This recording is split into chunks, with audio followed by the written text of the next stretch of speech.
네, 중등부 친구들 안녕하세요. 네, 오늘도 2021년도 1월 17일 주일 예배를 하나님께 드리도록 하겠습니다.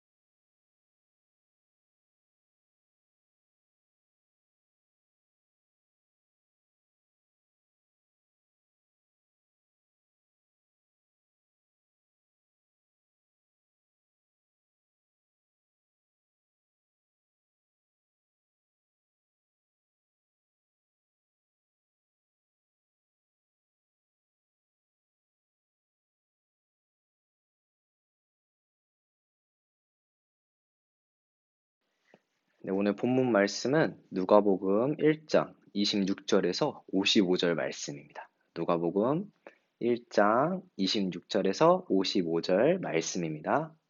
이 말씀 중에서 다 읽지 않고 46절, 47절만 같이 한번 읽어보도록 하겠습니다. 내 영혼이 주를 찬양하며 내 마음이 내 구주를 기뻐하였음은. 네, 아멘. 네, 이제 전도사님이 어떤 노래를 하나 할 건데 우리 친구들이 이 노래를 듣고서 어떤 노래인지 한번 알아맞혀 보세요. 마리아 마리아 널 위한 마리아 빛나는 밤이야 널 괴롭히지 마. 방금 한 전도사님이 어떤 노래를 불렀는지 아시나요? 네, 화사가 부른 마리아라는 노래예요. 근데 이렇게 노래 제목, 이 마리아뿐만 아니라 우리 친구들 주변에서도 이러한 마리아라는 이름과 그다음 단어들을 쉽게 접할 수가 있을 거예요. 이 마리아라는 단어 안에는 사랑스러운, 아름다운, 고귀한, 그 다음에 뭐 희생하다 이런 의미들이 다 담겨 있다고 해요. 신약 성경에서도 이러한 마리아가 총 6명이나 등장을 하는데 그 중에서도 오늘은 바로 예수님의 어머니, 그 다음에 요셉의 아내인 이 마리아에 대해서 한번 살펴보고자 합니다. 오늘 말씀을 보면 마리아에 대해 이렇게 말하고 있어요. 한 20절 말씀을 같이 한번 읽어볼까요? 다윗의 자손 요셉이라고 하는 사람과 약혼한 처녀에게 이르니 그 처녀의 이름은 마리아라. 지난 말씀을 들은 우리 친구들은 알겠지만 예수님의 족보에 누가 있나요? 바로 아브라함과 다윗이 있습니다. 이 다윗의 자손이 바로 요셉이에요. 이 요셉과 약혼한 요셉과 마리아한 처녀가 바로 마리아라고 말하고 있습니다. 여기서 알 수 있듯이 마리아는 바로 요셉과 약혼했습니다.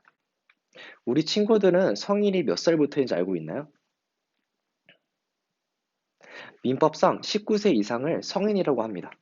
우리 친구들은 못 봤겠지만 성인 드라마나 성인 영화를 보면 19라는 표시가 돼 있어요.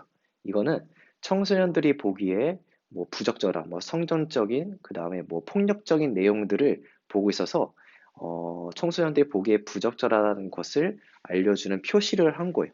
이처럼 한국은 19세 이상부터 성인이라고 말하고 있습니다. 그런데 이 유대 사람들은 바로 13살부터 성인이라고 말합니다. 그래서 유대 사람들은 13살부터 결혼을 할 수 있었다고 해요. 따라서 유대식 계산으로 하게 되면 여기 있는 중고등부 친구들은 모두 뭐예요? 다 성인입니다. 그런데 이런 유대인들이 결혼하기 전에 꼭 해야 되는 게 있었어요. 그것은 바로 약혼식입니다. 약혼식은 뭐냐면 남자와 여자가 결혼하기 전에 우리는 결혼할 것을 약속하는 거예요. 바로 이 유대인들한테도 이 약혼식이 있었는데 결혼 전에는 꼭 약혼식을 했어야 됐습니다. 즉 그들에게는 약혼을 한다는 것은 결혼한다는 것하고 똑같은 거였어요. 즉 약혼한 그 사람과 무조건 결혼해야 됩니다. 이렇게 유대인들한테 약혼의 절차가 있는데 첫 번째로 뭐냐면 신랑이 신부의 신부 될 사람 아버지에게 돈을 지불합니다.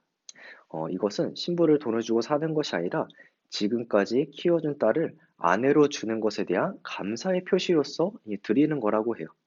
그리고 이렇게 돈을 지불한 뒤에 남자는 여자에게 포도주를 한 잔 따라주게 됩니다. 이것을 따라주면서 신부와 어, 약혼을 이제 약속을 하게 되는 거예요. 그리고 떠나기 전에 이제 남자가 여자를 떠나기 전에 이제 신부 될 사람한테 약혼한 여한테 선물을 하나 줍니다. 이 선물을 준다는 것은 이 선물을 보고서 자신을 기억해 달라는 거예요. 그리고 이 두 남자와 여자는 1년 동안 만나지를 않습니다. 여자는 1년간 이 남편 될 사람을 만나지도 않고 그리고 어떤 남자와도 가까이 하지 않습니다. 왜냐하면 이 1년의 시간은 이 여자에게 자신의 정결, 순결함을 지키는 시간이에요.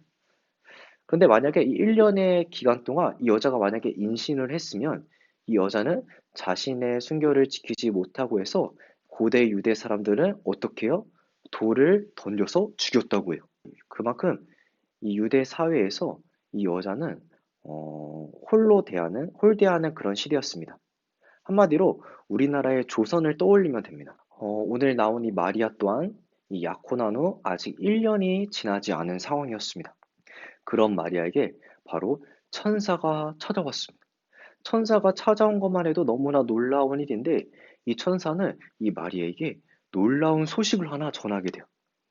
바로 이 세상을 구원할 예수님, 그 구원자가 바로 너에게 태어난다는 것이었어요. 그런데 이 말은 머나먼 미래의 일이 아닙니다. 마리아가 약혼 1년의 기간이 끝나고 그 다음에 요셉과 같이 함께 함을 통해서 아기를 가진다는 그런 의미가 아니라 바로 지금 당장 너가 임신할 것이라고 말하고 있는 것입니다. 그런데 아까 약혼한 처녀가 1년의 기간 중에 임신하게 되면 어떻게 된다고 했나요? 맞아요. 사람들이 돌을 던져서 죽인다고 했어요. 근데 어떻게 보면 마리아에게 이 소식은 어떤 소식이에요? 기쁜 소식인 것보다도 바로 사형 선고나 마찬가지인 것이에요. 보통의 사람이라면 아무리 태어날 그 아기가 이 세상의 왕이 될 사람이라 하고 뭐 기업의 CEO라 할지라도 지금 당장 자기가 죽을 상황인데 그 말을 좋아하지 않을 것이에요. 그리고 상식적으로 남자를 가까이 하지 않은 여자가 임신하기 어렵습니다. 그때 마리아는 천사에게 이렇게 질문하게 돼요. 도대체 어떻게 해요? 보통 이 질문하는 사람들은 도저히 이해하지 못하거나 터무니없는 소리를 들었을 때 바로 이런 질문을 할 것이요. 하지만 마리아는 믿지 못해서 하는 그런 질문이 아니었어요. 바로 하나님이 자신을 어떻게 사용하실지, 그리고 하나님의 계획을 알고 싶은 그 열망에서 나온 바로 그러한 질문이었습니다. 그것을 알 수 있는 것은 문맥상 뒤에 있는 마리아의 찬양을 보면 알 수가 있어요.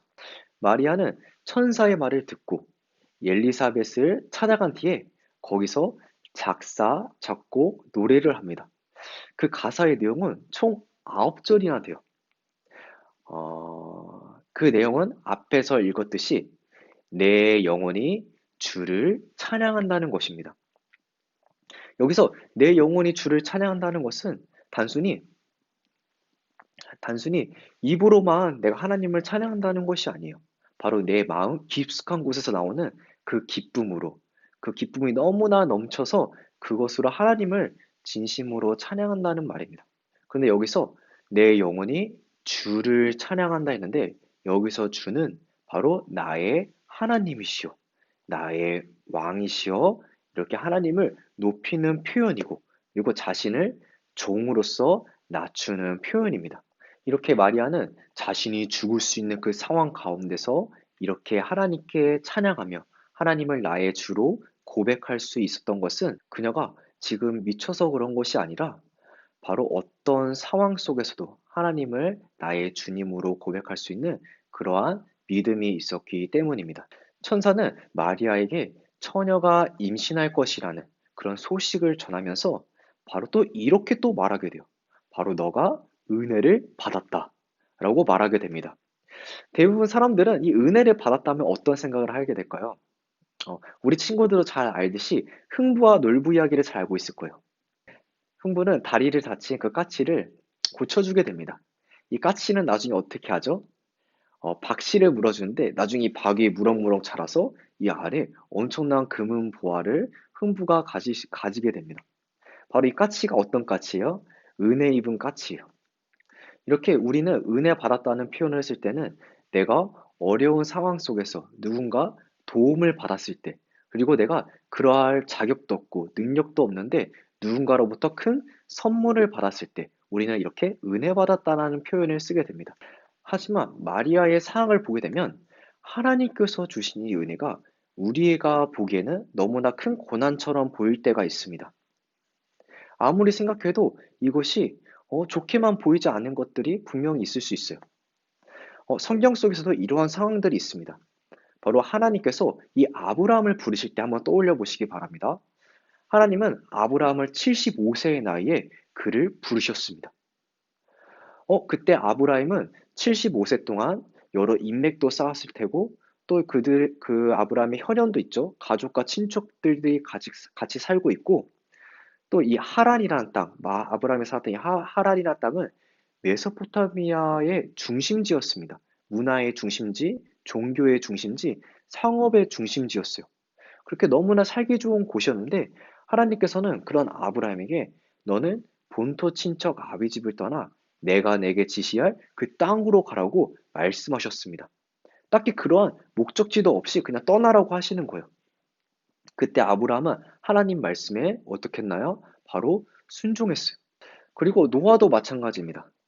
하나님께서는 할아버지인 노아에게 엄청난 큰 배를 만들라고 하셨습니다.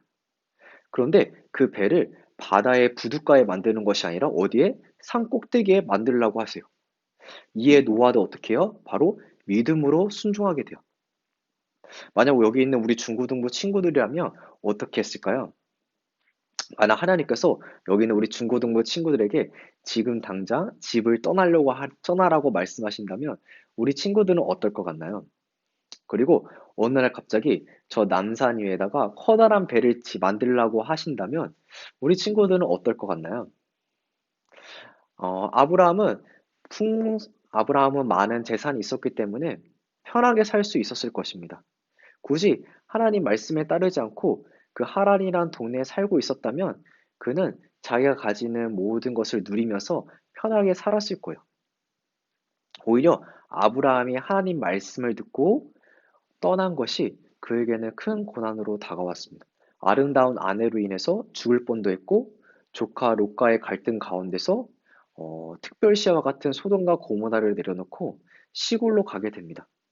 우리가 보았을 때는 이 모든 상황들이 고난으로서 보이지만 이 모든 과정들은 바로 하나님께서 아브라함을 훈련시키는 과정이셨고, 그리고 그에게 약속하신 땅과 자손과 그리고 믿음의 조상이라는 그런 축복을 주시기 위해서였습니다. 노아도 이 배를 100년을 넘게 만들었습니다. 그 기간 동안 많은 사람들이 노아에게 어떻게 해요? 미쳤다고 조롱하는 그런 소리를 들으면서 노아는 매일같이 배를 만들었어요. 하루 동안이라면 모를까? 100년이나 시간 동안 길이가 135m, 또 높이가 13.5m나 되는 이런 커다란 배를 만들기는 쉽지 않아요. 단순한 열심으로 만들 수가 없습니다. 끝내 노아는 하나님의 말씀에 믿음으로 순종했고, 그로 인해 노아와 그의 가족들은 심판으로부터 구원받을 수가 있었습니다. 아브라함도 노아도 그리고 마리아가 겪은 그 모든 시간은 우리가 보기에는 고난의 시간이었지만 그 과정을 돌아보면 바로 하나님의 은혜임을 우리는 알 수가 있습니다. 아브라함의 아버지는 우상을 만드는 일을 했어요. 그리고 그 동네 또한 우상을 섬기는 동네였습니다. 만약 아브라함이 그 동네에 그 아버지와 함께 계속 있었다면 평생 그 죄악 속에 살았을 것입니다. 그렇게 우리는 이것을 또 생각해야 돼요. 때론 이 고난이 바로 은혜일 수 있다는 것입니다. 그리고 이 고난은 은혜로 받아들이게 하는 것이 바로 믿음이에요. 우리 친구들 중에서 힘든 일을 겪은 친구들이 있을 거예요. 분명 나는 예수님을 믿는데 나에게 왜 이런 일이 생기는지 고민하는 친구도 분명히 있고, 예수님을 믿지 않는 친구들이 오히려 인기도 많고 잘 사는 것을 우리 친구들 그것을 보면서 많은 생각을 하는 친구들이 있을 거예요. 그런데 이러한 생각들은 아브라함 때도 있었고 노아 때도 있었고 그리고 마리아 때도 있었고 지금도 그런 생각들이 있습니다. 하지만 여기서 분명한 것은 눈에 보이는 화려한 것들이 때론 우리를 채워줄 것 같고 많은 것을 할 수 있도록 도와주는 것 같이 보이지만 그것들이 오히려 우리를 죄짓게 만들고 하나님과 멀어지게 하는 것일 수도 있습니다. 그리고 나에게 있는 이 고난이 내가 하나님을 만날 수 있는 귀한 시간이 될 수 있습니다. 우리의 마음은 너무 딱딱해서 이 딱딱한 마음으로는 우리가 하나님을 만나는데 여러 가지 장애물들이 있습니다. 여러 가지 유혹들도 있고 여러 상황들도 있어요. 이스라엘 사람들도 마찬가지였어요. 그래서 이스라엘 사람들도 어떻게 해요? 우상을 섬기고 자신의 쾌락을 즐겼습니다. 그리고 그것들을 하나님보다 더 좋아하기도 했습니다. 하지만 하나님께서는 이스라엘 사람들을 너무나 사랑하셔서 다른 이방 사람들을 통해 이스라엘을 치셨습니다. 다른 나라의 공격이 이스라엘 사람들한테는 너무나 큰 고난이었겠지만 더 이상 죄를 짓지 않고 하나님과 멀어지게 하지 않기 위한 바로 하나님의 사랑입니다. 마리아도 마찬가지였어요. 바로 세상 사람들의 조롱보다도 자신이 죽을 수 있는 이런 상황보다도 바로 자신에게서 세상을 구원할 그 구원자, 메시아가 오신다는 그 소식이 더 중요했습니다. 여기 있는 중고등부 친구들도 마찬가지일 거예요.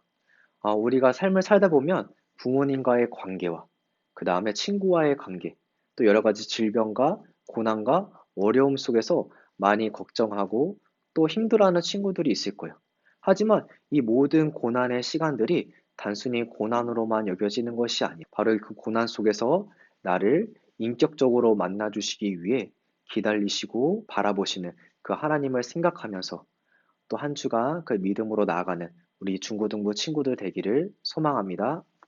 이 시간 다 같이 하나님께 기도하도록 하겠습니다. 하나님 감사합니다. 오늘 이 시간 속에서도 우리 중고등부 친구들이 하나님께 예배드릴 수 있는 귀한 시간을 주심에 감사합니다. 하나님 오늘 말씀 들었습니다. 하나님 오늘 말씀같이 우리도 마리아처럼 어떤 상황 속에서도 기쁨으로 찬양할 수 있는 그 믿음을 가지길 원합니다. 하나님께서 우리 중고등부 친구들 한 명 한 명 그 믿음 허락해 주시고 우리가 진심으로써 하나님께 나아갈 수 있는 그러한 우리 모든 친구들 될 수 있도록 주님께서 이끌어 주시옵소서. 하나님께 감사드리며 예수님 이름으로 기도드렸습니다. 아멘.